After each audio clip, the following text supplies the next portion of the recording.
गई कौन बुलावे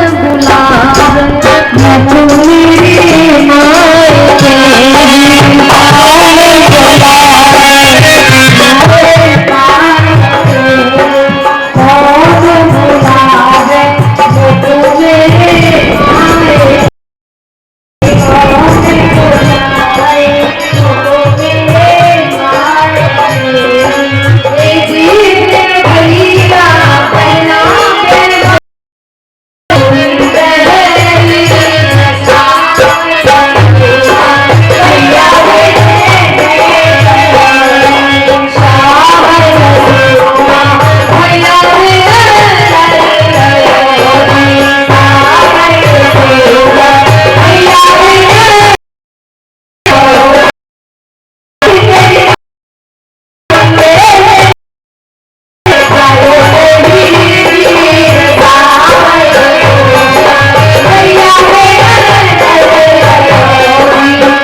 राखी बनवाई। कहा माँ को क्या चाहती हो?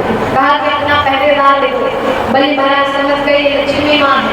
कहा माँ भगवान तो छलने के लिए आए सही है, लेकिन आप भी आए। आज माता पिता दोनों का आज मुझे आशीर्वाद प्राप्त होगा। बलि राजा ने भगवान को वापस कर दिया। इस प्रकार यही बलि आगे चलकर इंद्र बने।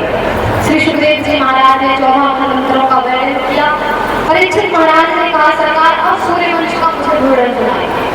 सुखदेव जी महाराज परीक्षित जी महाराज को सूर्यवंश का वर्णन सुनाते हैं। सूर्यवंश वैसे तो बहुत बड़ा है, अनेकों वर्षों इनका यश गाते निकल जाएगा, लेकिन ये पूर्ण नहीं होगा। लेकिन संक्षिप्त में थोड़े से शब्दों में आप सूर्यवंश को समझ लो, क्योंकि सूर्यवंश का प्रत्येक राजा इतना तेजस्वी है, इतना महान है, इतना पूजनीय वंदनीय है कि जिसका गुणगान हम अपने जीवन काल में नहीं कर सकते।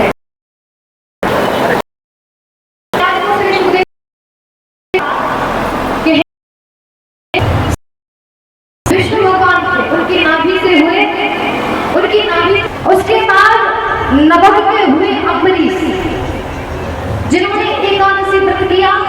दुर्वासा ऋषि रुष्ट हो गए। भगवान का चक्र दुर्वासा ऋषि के पीछे पड़ गया। अंत में अम्बरीश जी महाराज ने ही उनकी रक्षा की। और कारण ये था कि एकादशी का पायल कर लिया था। स्नान करने के लिए चले गए। इतने में समय संतों ने कहा कि आप जल्दी अम्बरीश जी महाराज के पास मध्य प्रदेश और उन्हें मारने के लिए कृत्या पैदा कर दी। लेकिन आगे चलकर इक्ष्वाकु के 100 पुत्र हुए, जिनमें सबसे बड़े थे विकुक्षी, जो देवी जी का परिचय देगा। आचार्य पंडित जोशी ग्राम सोहरा पास में कब से कथा कर रहे हैं, जैसे हो गई कम से कम 7 साल है। मैं भिंड से इसका बहुत अच्छा लगा।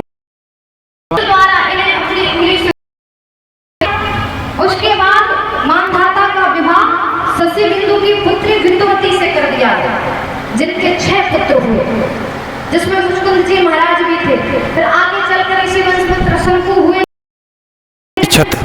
नरपत सिंह भदौरिया ग्राम कौशल पत्नी के साथ कथा रसवान कर रहे हैं।